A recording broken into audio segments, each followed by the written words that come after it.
Hello, and thank you for joining me on this series of talks where we look at the tarot deck, one card at a time. Today we will be examining the Emperor, number 4 in the Major Arcana. The Emperor that we're starting with, a very classical Emperor, comes from the Radiant Wise Spirit deck, published by Scarabeo. The Radiant Wise Spirit deck puts a lot of effort into using the original art by Pamela Smith, one of the creators of the original Rider-Waite-Smith deck that so many modern decks are based on. So this is a good classical place to start. Very classical Emperor, very European, very white, very hierarchical with the nobility. A lot of the classic ruling signs, the crown, the throne, orb and rod, or orb and scepter of the royalty. And the rams on the throne showing its connection to Aries.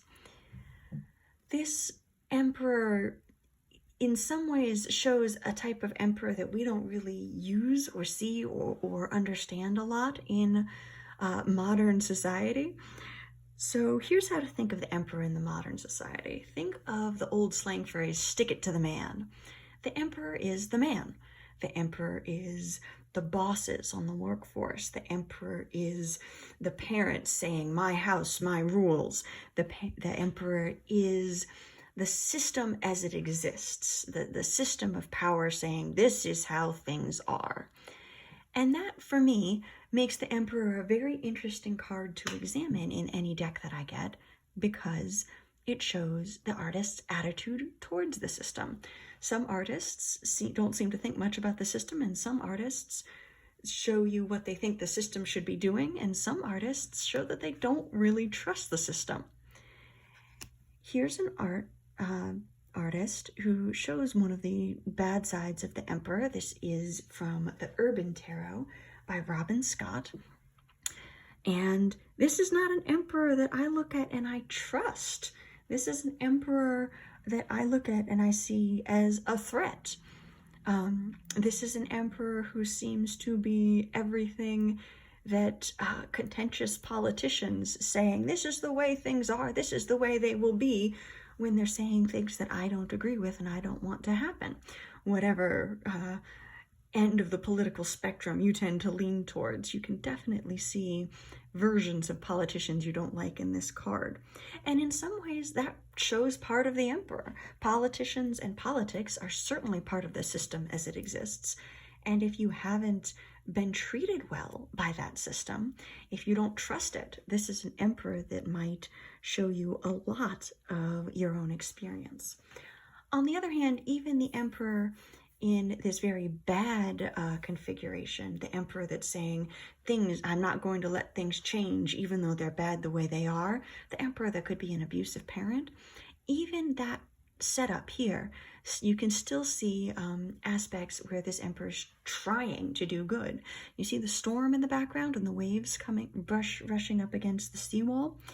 Think about how the system works to maintain order in the face of chaos, in the face of natural disasters, storm, flood, and fire. The politicians and the systems are the ones who try to fight back against that, who try to maintain a sense of order and keep the utilities on. So even at its most threatening aspect, there's some the aspects of the emperor that are trying to do good. As we move on and we look at another aspect of the emperor, we can see another way that the emperor can go not well at all. This version of the emperor comes from the In-Between Tarot deck by Janine Worthington and Franco Rivolli. The In-Between deck is an interesting deck in that even though this card is named the Emperor, the In-Between deck does its best to show cards in between two other cards. So the image they're trying to show here is the in-between of the Emperor and the next card, the Hierophant. But it still shows what I consider the major downside of the Emperor, how it can go very wrong in the very warlike aspect. The Great Gate, the only path through is forward into a potentially bloody sun, no bridge between two ways of life, conflict and crusade, which is how this deck names this card, is the only way forward from here. When the emperor insists that my way is the only way, then it can turn either literally or metaphorically bloody as the emperor tries to assert the only order that the emperor agrees with over someone else. And that can be very bad. All right, moving into more positive aspects of the emperor. This emperor comes from is the Tarot Art Nouveau by Scarabeo. And this emperor does something that I really like. I don't like every card in the Art Nouveau deck, but I really like this card because of its inclusion of green growing things. Oak leaves, maple seeds here with the emperor. Now you can see a lot of the old classical emperor in this depiction. You can see the crown, different kind of scepter. In fact, the Art Nouveau card is hitting heavy on the mythology. We're looking at a very Zeus-style emperor. But the inclusion of the green growing things is very different from the nothing growing background plane in that classical emperor. And that is important to me because it reminds me that however bad the emperor can be, without the structure the emperor provides, nothing can grow. If you're a gardener, think about how well your tomato plants or your beans would do without cages and trellises. There are times, both in society and in nature, when you need the structure in order to get anything done. The providing of that structure is the emperor's job. And we'll see a little bit more of that in this version of the emperor. This version of the emperor comes from The Witch's Tarot by Ellen Dugan and Mark Evans. And there's a lot of the inclusion of what we consider that classical symbology: crown, rod, orb, armor, throne for this emperor. But compare that back plane. Again, in this emperor, we've got a lot of green growing things where the classical emperor has none. We also have in the background of this emperor from the Witch's Tarot, children playing and the emperor looking like he's enjoying them and watching out for them. That, in a lot of ways, is the major task and duty of the emperor when the emperor is functioning exactly in its best aspect. When the emperor is functioning in the best aspect, it's providing the structure. It's being the boss that doesn't let bullying and harassment happen at work and that keeps the workers in an environment where they can be happy and productive. It's the father that goes with it to the park with his kids and keeps an eye out, or I should say parent, because as we'll see as we move into other emperors, this is not a gender exclusive card and aspect. It's the parent that goes with their kids to the park and keeps a sharp eye out for anything that might hurt them or be a danger while they play.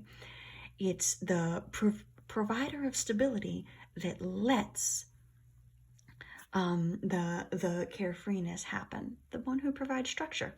It's not a bad thing. Moving on into more modern depictions of the emperor, different ways to depict the emperor. We're going to move away from the classical symbology. Here we have the emperor from the Light-Seer's Tarot by Chris Ann. And this one is one of the first decks I saw that made a big effort to break from white European nobility in the emperors. Here we have an emperor who is not white, who, if you look at the clothes the emperor is wearing, that there's no armor, no rich robes. That could be someone with a blue-collar job relaxing. That could be somebody with a white-collar job on his day off. That could be anyone in a lot of different levels of society as opposed to just the nobility. There's no crown, there's no orb and scepter, there's no armor. On the other hand, he's still sitting on a throne. That emperor is sitting on a throne of his own self-confidence. This emperor still looks just as confident, just as in charge, just as ready to move the chess pieces and be in charge of the world around him. And I think that's an important thing to realize as we live in most of the world, not all of the world, but in a lot of the world, we live in a more democratic age. Being the emperor is not necessarily about being the ruler. It's about being the one who provides the structure and the stability. And it's as much about self-mastery and self-control as it is about rule and authority over others. And I think this emperor shows that amazingly well. Another emperor that moves to break the mold of what we think of older emperors might look like is this emperor from the So Below deck, one of the paired decks in the Book of Shadows set by Barbara Moore and Sabrina Ariganello. And here we have an emperor that defies the traditional gender expectations of the emperor, but is still very much in charge.